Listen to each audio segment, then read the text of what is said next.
Welcome to the Human Capital Innovations Podcast, your go-to source for personal, professional, and organizational growth and development. We hope you tune in often for all things people management, organizational development and change, organizational leadership, and social impact related. Maximize your personal and organizational potential with Human Capital Innovations Podcast.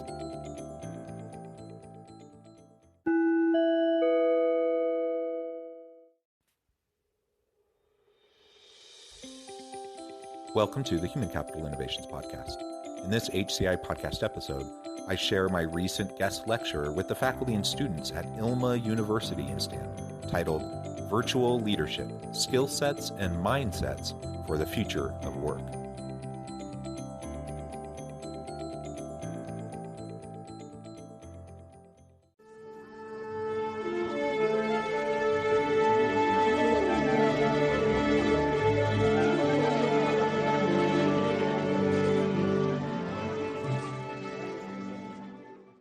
Welcome everyone to our webinar. Today we have a very special guest with us, Dr. Jonathan Westover. He is an award-winning best-selling author, global thought leader, chair, professor, organizational leadership, academic director, Center for Social Impact, or OOD and HR consultant. So let's welcome Dr. Jonathan. Thank you. It's a pleasure to be here. I'm really excited to have the opportunity to meet with all of you. We are very excited to hear you. Yeah, I'm excited to share some thoughts with you. And over the next, I believe, about 30 minutes, I'll present some materials. I welcome your comments and questions. And then you're welcome to ask questions throughout the presentation, but certainly at the tail end of the presentation, you can ask questions then as well. And I'm also happy to be available to respond to questions by email. You can reach me at john.westover, WESTOVER @gmail.com. Okay, well, thank you for the introduction. Thanks for the invitation to join you. I'm excited to talk to you about virtual leadership and skill sets and mindsets for the future of work. I thought I would just start off, with a brief personal introduction, and in part, I just want to make sure you're aware of my recent book. As was mentioned, I wear a variety of hats at the university here in Utah, and I also do consulting work through my firm, Human Capital Innovations. And this last fall, I published The Alchemy of Truly Remarkable Leadership, and many of the ideas and concepts that we're going to be exploring together today are found in that book, and it's available, on Amazon or other outlets. So if what we're talking about today is interesting to you, I encourage you to take a look. It's part of Kindle Unlimited. So if you subscribe to that, you can get the ebook for free, and hopefully you'd find it to be helpful and worth your time. I'm married for about 19 years, and I have 6 children. My wife is also a professor. She teaches math.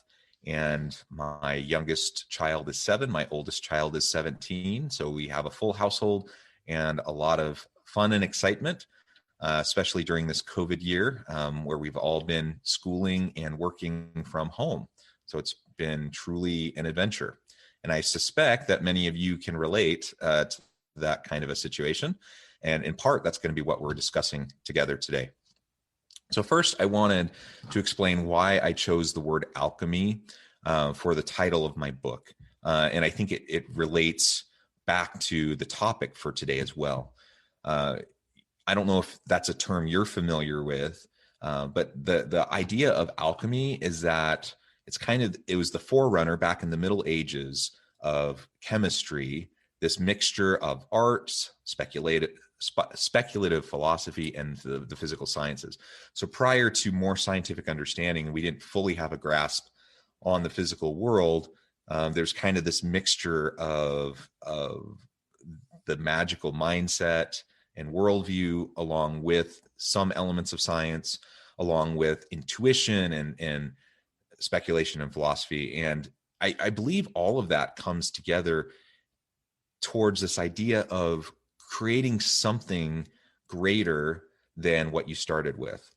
So when people talked about alchemy in the Middle Ages, for example, They had people searching for the formula, so to speak, to change rocks into gold or things like that. So you take some item that's already, has value, and then you put it through this process, and then you create something even greater than the original object, something even more valuable. And I believe that's the process that we all have to go through as we try to become truly remarkable leaders. We all have innate value. As human beings, we all deserve dignity and respect. We all come from love and abundance. We all have the capacity and the potential to do great things, but it doesn't just happen automatically. We have to work and continue to grow and learn and develop. And over time, we have the potential to become something great and have tremendous impact and influence on those around us and help them to become great as well. So in the book, I talk a lot about the process that we go through, in addition to specific topics and skills and competencies that leaders need. I try to walk readers through a process of discovering their own personal alchemy of their own personal leadership and how they can develop into and blossom into their most dynamic and capable selves.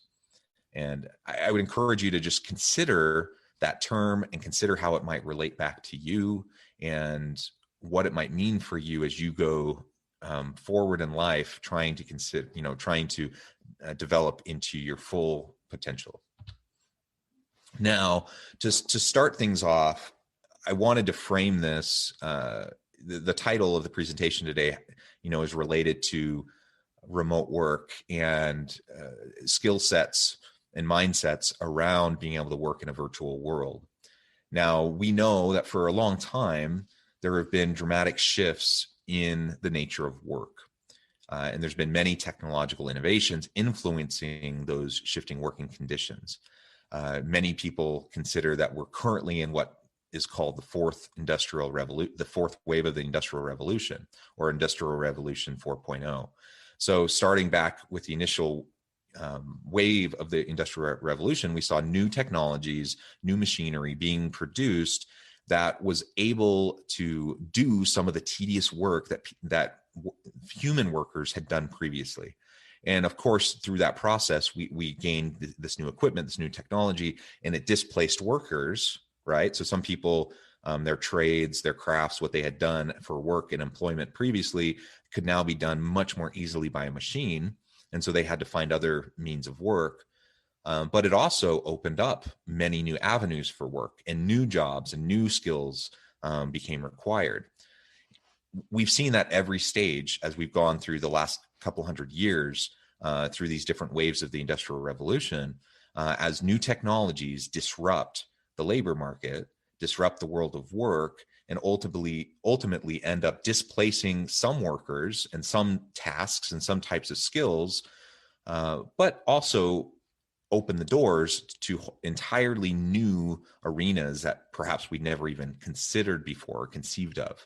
And I think of, for example, with the rise of the internet, how many of you 15 years ago were thinking about social media marketing? My guess is the answer would be zero, right? Because it wasn't a thing. So prior to the launch of Facebook and Instagram and LinkedIn, none of which existed 15 years ago, Facebook, I think, was about 2006, 2007. Anyways, around that time, like none of those existed. So the whole concept of social media marketing didn't exist. Now it's a huge industry, tons of jobs. It's a technical skill set that you need to develop, and entire new range of occupations created by this new technology. And that's just one small example. We could go into many, many examples. And so sometimes people worry that the sky is falling when they think about disruptive and innovative technologies that are changing the nature of work.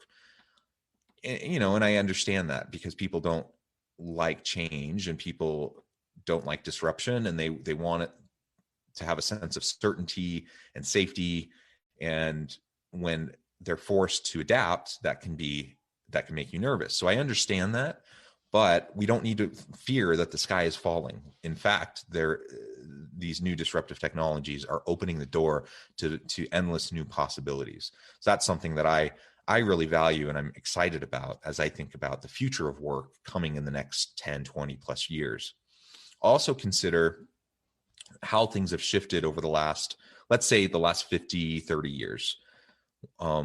What has changed in the world during that time that has shifted the nature of work and how we lead in the workplace. We've seen increasing globalization and interconnectivity across the globe in terms of interconnected labor markets and supply chains and everything related to how businesses operate and how they reach their customers. All of that has become more integrated over the last several decades, to the point now where we're in the middle of this pandemic and people aren't traveling. And while there has been some economic downturn, in large part, people have been able to adopt and adapt. They've been able to adopt technologies and adapt and move to more virtual environments, to continue the work that they do, to reach their customers, to continue to get products to the customers, to continue to innovate and grow their companies and the people within those companies. That probably wouldn't have been possible, or at least it would have been far more difficult even a decade or two ago. But we have the technologies to facilitate that.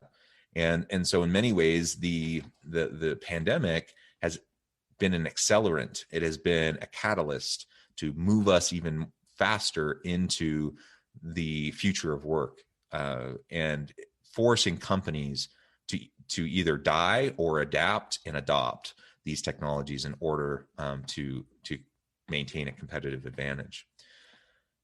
So I don't have a crystal ball. I don't know what the future of work is going to look like exactly, but I can see what the trends have been in recent decades, and I can see how it's moving us into the future. And there are certain clear patterns. So one is clearly increased virtual workforce, right? And not just because of the pandemic. We were already seeing a clear trajectory that direction prior to the pandemic, but the pandemic just accelerated that process. And even once we're out of the pandemic and people have they're vaccinated and they can safely go back to work, many employees are still going to want to work remotely. And so the pendulum is not going to swing all the way back to the way it was before. It might find some kind of balance in the middle, and you might have more hybrid work arrangements. But the reality is you're going to have far more people post-pandemic working virtually than you ever saw pre-pandemic. So that's one major trend. Another major trend that we're going to continue to see, due to technological disruption and globalization and technological innovation, is the continued rise of the gig economy and the contingent workforce, contract workers. And there's regularly new entrants to the market around these new platforms to connect workers to organizations to do project-based work. So, one of the classic examples when we think about the gig economy is a company like Uber. And I don't know if you have Uber in Pakistan or if you have kind of your own version of Uber. I had lived in Jakarta, Indonesia a couple of years ago, and they don't use Uber. They have Gojek. It's a company called Gojek, but it's essentially just like Uber, and it's the Indonesian version. So perhaps you have something like that in Pakistan. That's a classic example of the gig economy at work, the flexibility to the organization to provide this service with an incredibly flexible workforce and labor force, the flexibility on the side of the workers who can not work or they can work, and it doesn't really matter. Like, they get to choose. They have complete autonomy and complete control over how and when they work. And both sides tend to really like that flexibility. And so what we've seen over the last couple of decades is a continued rise in the percentage of jobs in the gig economy versus the regular formal economy. And that's only increased during the pandemic. So even more platforms have opened up and companies are connecting. So if you do something like design work or coding or some sort of technology driven work, there are platforms where you can just get connected with a company in China or in the US or in South Africa or wherever. They need whatever project done. You bid for it, you get the job, you do the work. And when you're done, you can either try to get more work from that company, or you can move on to other companies, or maybe you've earned enough money and you don't want to work anymore and you want to go travel. You can do that too. So that level of flexibility is something that has been highly adopted by organizations and by young millennial and Gen Z workers in the labor force. I could go on and on. There's many of these types of kind of meta trends that are occurring right now that the pandemic has just accelerated. But the bottom line is technology is changing the way we work, and it's changing the skills that are needed as we work together in this interconnected global labor market to be effective, right? So here you can see this graphic adapted from the Institute for the Future, their Future Work Skills report in 2020. Their results showed some of those meta drivers to some of these global changes and some of these the changes in the nature of work around the world. Along the outside ring, you can see some of those. So we're in an increasingly computational world where everything is measured, everything is tracked. Massive increase in sensors and processing power make the world a more programmable system. There are superstructured organizations. So social technologies drive new forms of production and value creation. And you see these mega corporations. So for example, in the US, it's actually politically a kind of a big debate right now, is you have these big conglomerate organizations like Amazon, like Facebook, and other tech companies that people are worried that they're becoming too much of a monopoly in their space, and that could cause a lot of problems. But the reality is we've been seeing that trend through these towards these superstructured organizations for a really long time. A globally connected and interconnected world with the increased global interconnectivity, and it puts diversity and adaptability at the center of organizational operations. I've already mentioned this a little bit, and we're going to talk more about this one as we move forward in the presentation. This new media ecology with new communication tools that require new media literacies. This is continually changing. I'm trying to think of the most recent major disruptor in kind of the media space. And there's probably experts on this call that could speak to this more than I can. But I think of, for example, one of the newer social media platforms, TikTok. Now that's something that I was not even aware of a year and a half ago, and kind of targeted more towards younger generation. And it's exploded. It's huge now, and lots of companies are trying to figure out how to leverage this new creative platform that essentially has the same components as other platforms, but it focuses on fun and dance and music. And they're trying to figure out how can they leverage this new media platform to advertise and to get their message out and to influence customers and such. The reality is it's a constantly changing world in relation to the media and in relation to how we connect and communicate with each other. Next, you see the rise of smart machines and systems. So not only robotics that nudge human workers out of those rote repetitive tasks, but machine learning and AI that can displace those types of routinized behaviors and tasks that happen day in and day out. And just like the cotton gin replaced cotton pickers or people who processed cotton back in the early stages of the Industrial Revolution, these machines and these technologies and AI and machine learning are going to displace many of those repetitive tasks that people do. I, for one, am actually grateful for that, because I don't enjoy repetitive tasks, and I would prefer that I could have a machine do those aspects of my job for me so I can focus on more strategic, high level types of work in what I do, more creative types of work. Another is extreme longevity. So there's a lot of different elements to shifting demographics around the world right now. But one of those is that we see inverted population pyramids in many parts of the world, and you see that people are living longer and longer due to advancements in the medical fields and new scientific discoveries. And that means there's going to be more and more older individuals with a reduced number of younger individuals in the population who are working to support themselves and the older population. And that has a lot of implications for the nature of careers and of learning and how we connect with each other socially. So we could dissect each of those bubbles and each of those drivers and have like big, long conversations about each of them. But I'm going to let that suffice for now, kind of as for the context. And I want to talk more about what's in the middle of this circle. So what are the skills? So we know the drivers that are influencing the shifting nature of work. What are the skills, the transferable skills that are going to be necessary to help people be successful in the future of work? One is cognitive load management. We need to be able to manage an increasingly diverse, complicated, and messy set of interactions and work. I need to wear a lot of hats. I need to be able to juggle a lot of balls and keep them in the air and keep track of everything and make sure that I'm staying on top of things. And so people who have that skill set are going to rise to the top. The ability for virtual collaboration. When we're working remotely, I have to be able to work effectively. Now, it's awesome that I can join you. It's 9 a.m. in the morning in Utah. It's now probably 8:20 or so p.m. in Pakistan. And that's awesome that we can connect this way through virtual technologies. And we're all getting much more comfortable with that kind of an arrangement.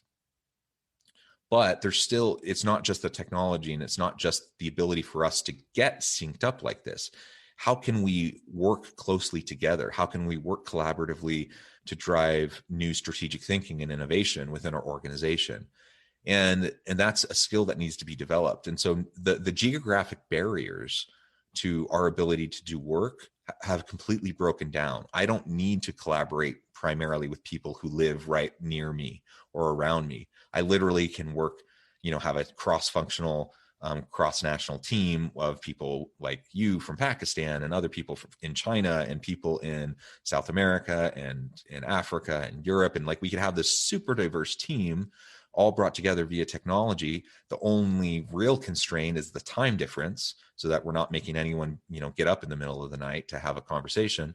And otherwise, we have that ability if we know how to interact effectively with each other. And that's the trick. New media literacy. I already talked about the new media ecology, but we need to be literate across functions, across technological platforms. We need to have cross-cultural competence so that when I'm working with that person who's, in Poland and I'm working with another person who's in Nigeria and another person who is in Tonga, that we can understand each other and respect each other and work effectively with each other. We need to have novel and adaptive thinking, sense-making, design thinking, transdisciplinarity. I could talk about each of these at length. For sake of time, though, I think I'll move on. But you get the picture. Like, these are all skills that aren't specifically related to any particular occupation, any particular job type, or any particular level within an organization. These are exactly the types of skills that are very difficult, if not impossible, for machines and AI to displace. So if I want to have a job in the future, I need to learn how to develop these types of skills, because there's always going to be work for people who can do these things.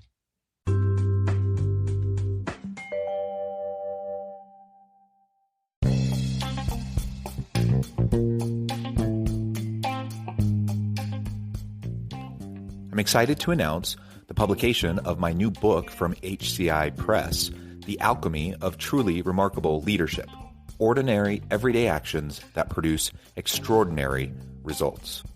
Consider how the nature of work has shifted over the past 50 years. With increased globalization, rapid technological advancement, and the shift in economic composition, the average job of today looks very different than the average job of 50 years ago. What will the jobs and organizations of tomorrow look like?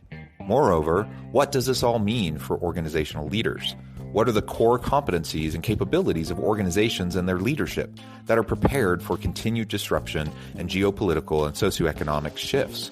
Regardless of what the future holds, increasingly, leaders need to be socially minded, data-driven, decisive, champions of talent, and disruptors of the traditional notions of leadership, teams, organizations, and work. The alchemy of truly remarkable leadership will help you to explore your own leadership competencies and capabilities and consider ways to apply and implement them into your workplace and personal life.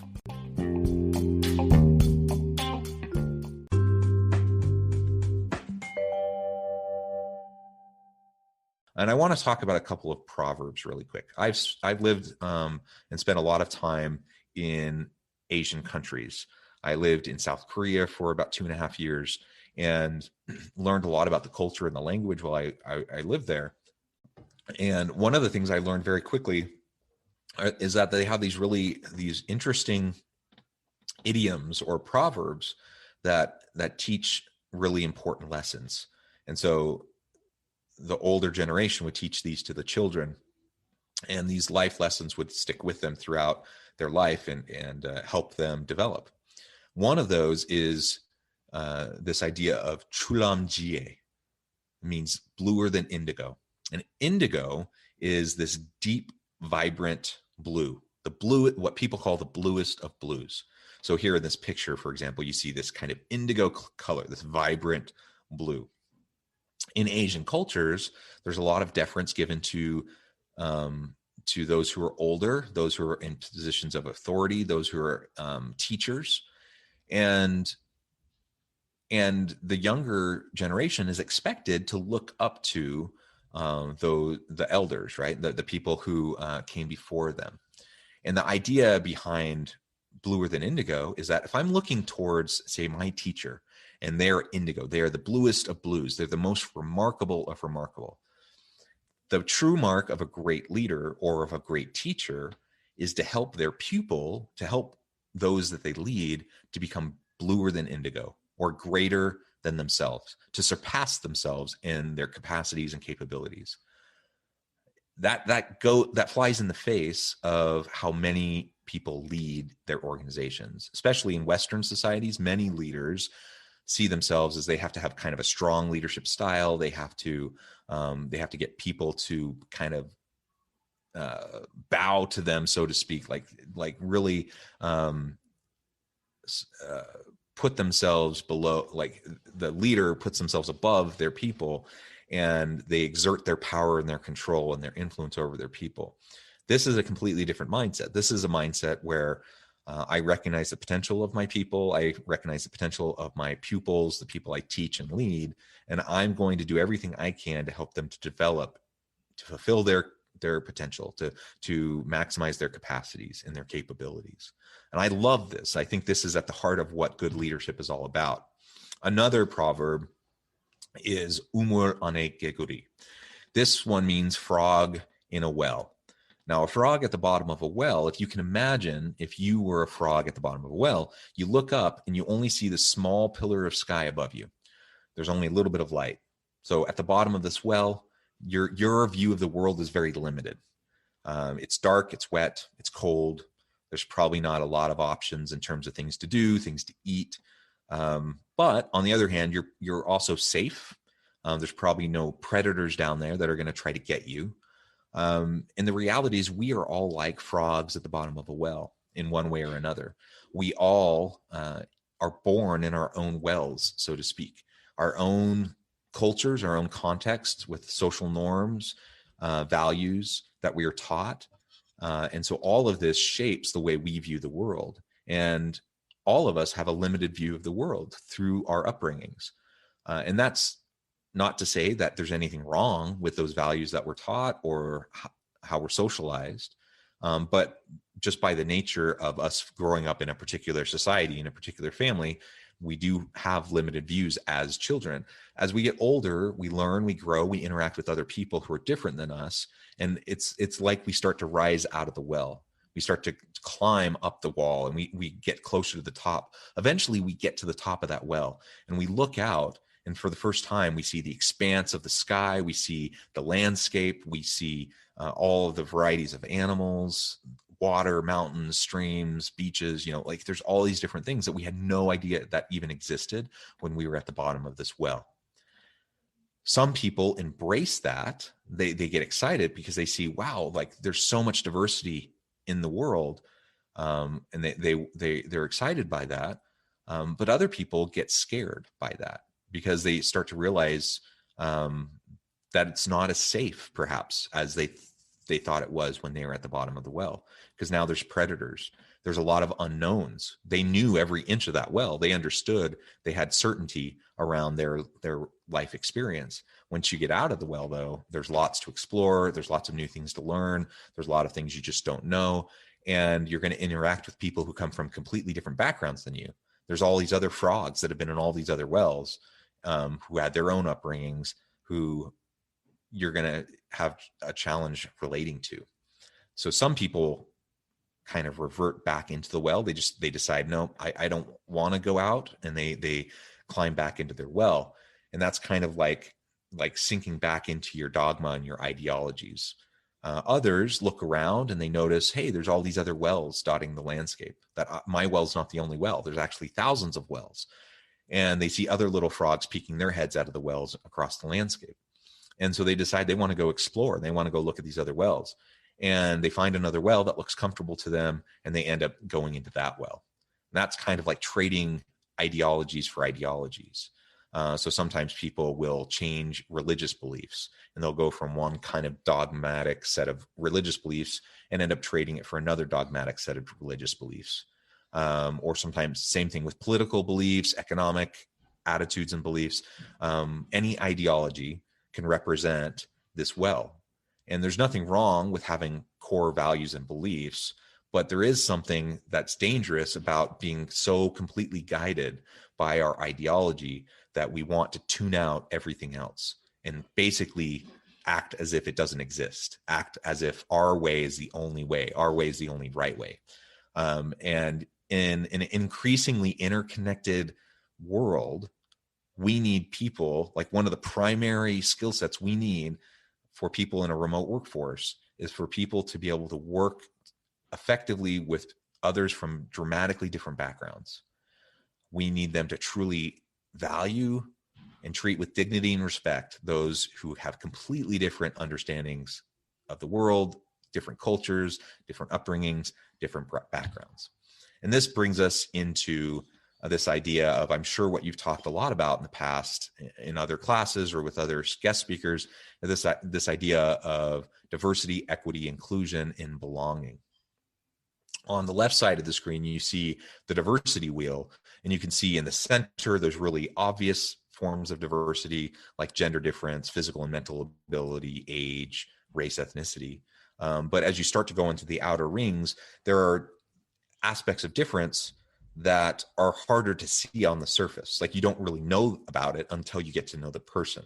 There might be cues, social cues, but you don't really know until you start to get to know the person. And as you get to the outer ring, there's even more levels of difference.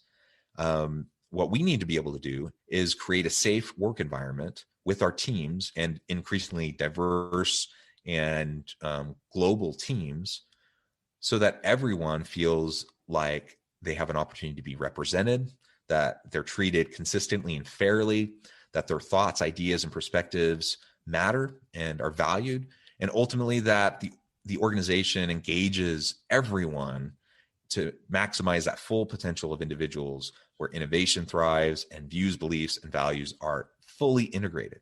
What we want to go for is not just diversity for diversity's sake, where we have people from different countries and people from different backgrounds, but where we have a diverse team that's treated consistently and fairly, where everyone is invited to contribute, and where everyone's contributions are fully valued and integrated. That is a dynamic environment, and that is truly what we need most in this new age of interconnected virtual work. I'll end with this because I think I'm going a little bit long. But this requires us to lead with a growth mindset. When we have a fixed mindset, we think things are established and that they can't change. We are what we are. We're not going to make efforts to adjust. A growth mindset, though, we recognize that failures are a stepping stone, that anytime we something doesn't work out, it's an opportunity for growth.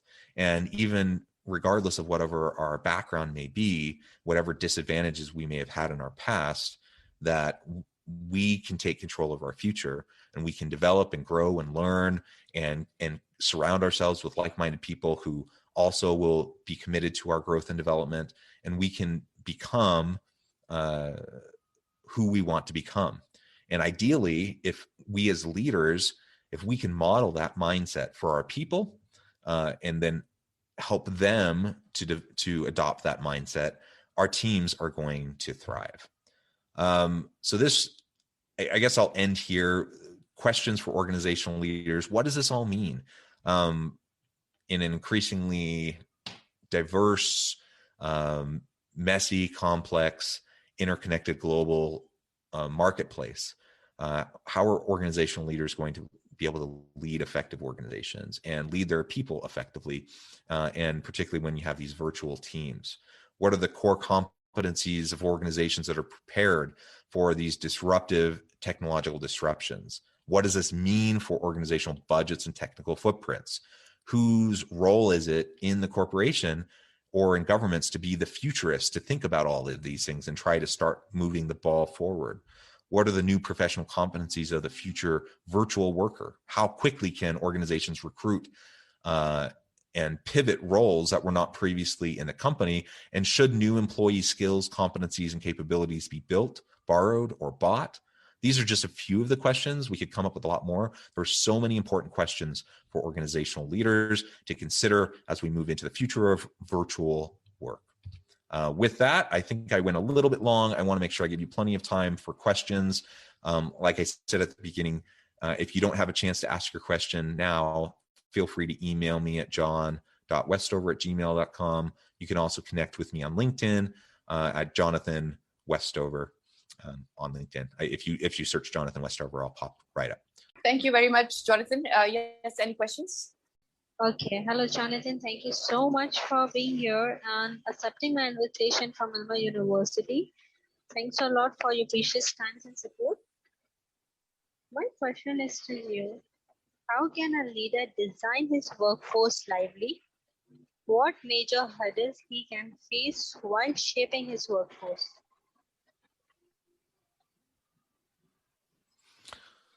What major hurdles will a leader face when shaping their workforce? I mean, that's an incredibly important. Workforce lively.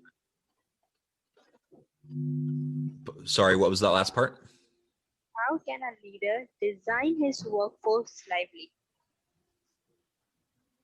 Lively? Yeah.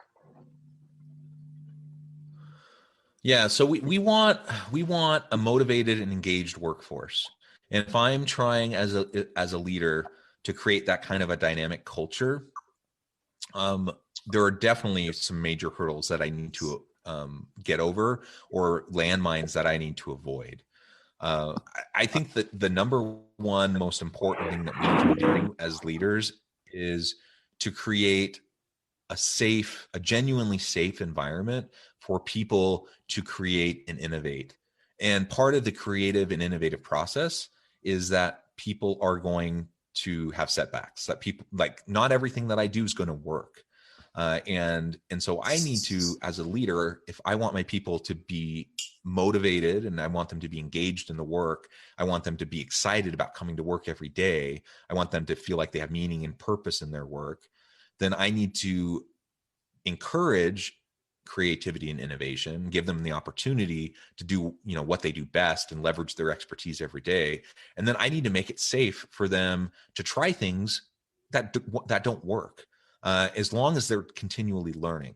So what I'm shooting for is not necessarily the outcome. I'm focusing on the process. The process really matters when we're talking about growth mindset and innovation. And pretty much every great technological, scientific breakthrough that's ever happened in the history of mankind has come through a lot of trial and error. You never arrive at it immediately, ever. And so it's no different in the workplace. And so if you're trying to come up with that new product, that new service, that new app, whatever, if I don't have a safe place where people feel like they can, that they can try to do those things without being punished, if I can't do that, then people are going to revert back to safety and protection. They're going to play it safe. They're not going to rock the boat. They're going to, do what their boss says, not speak up or challenge their boss. And they're going to do what they feel is safe, what they're confident in. They're not going to push the edge of their understanding or of their expertise. That's dangerous for an organization, not only from, the standpoint of competitive advantage. You can't create or maintain a competitive advantage in a global marketplace if you're not continually innovating, and you can't have an engaged and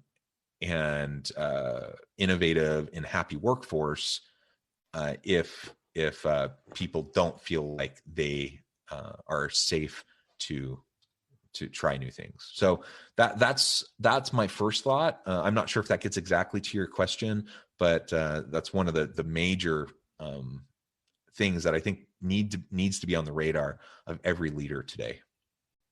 Thank you, Jonathan. Yes, do we have any other question? Okay, we have one question from Dr. Fakar. He has posted it in the chat. I'll just read it to you. It's where leadership stands in current digital era, especially during or after COVID-19. What is your point of view? Yeah, I think the old stereotypes of what it means to be a leader are less and less valid. And so I think that was true before the pandemic, but you still had people who bought into kind of gendered stereotypes about leadership, that bought into this idea. I mean, there's really old research that talked even about how tall a leader was or how physically imposing a leader was, and how those are seen as the great leaders. Now that's all been debunked in recent decades. And so I don't think pretty much anyone believes that anymore, but you still have the lingering stereotypes and effects of those types of mentalities amongst, particularly in the older generations, about, the kind of this uber confident leader who always portrays that they know everything, that they have the answer for everything, and that they're kind of the hero driving the ship, this kind of superhero model of a leader. That simply, I mean, really over the last decade, I think that's lost a lot of traction, and people see that as a less relevant form of leadership.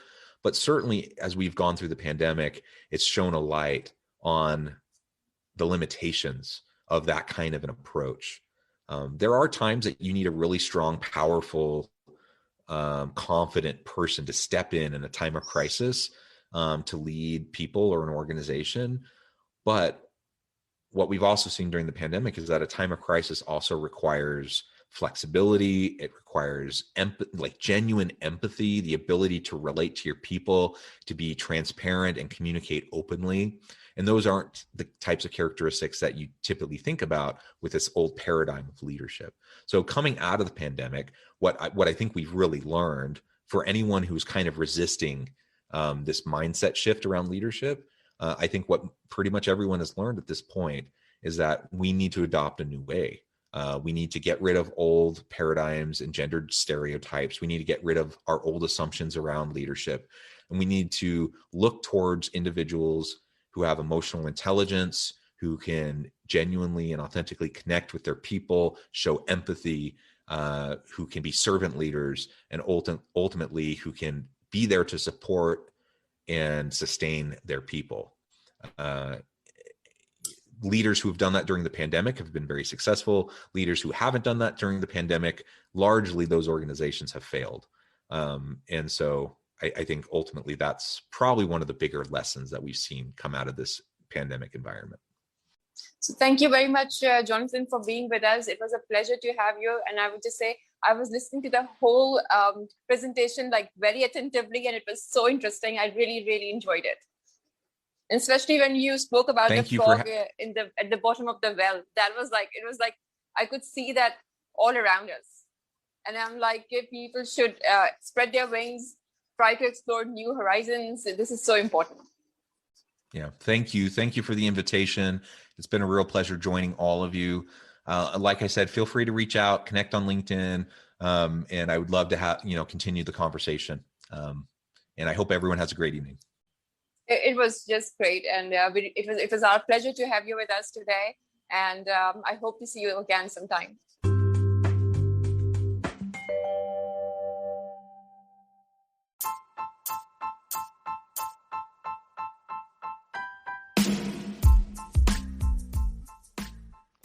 We are excited about the launch of HCI's new magazine, Human Capital Leadership. Human Capital Leadership is a free, interactive e-magazine designed to help individuals, leaders, and organizations find innovative approaches to maximize their human capital potential. We will be publishing issues quarterly in August, November, February, and May. Check out the first issue and let us know what you think.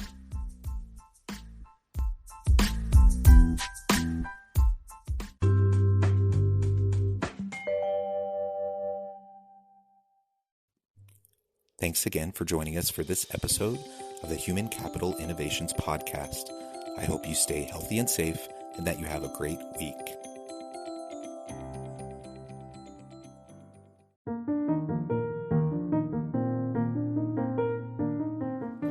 Check out our new weekly LinkedIn newsletter, Alchemizing Human Capital, exploring industry trends via original research and interviews with executives and thought leaders from across the globe.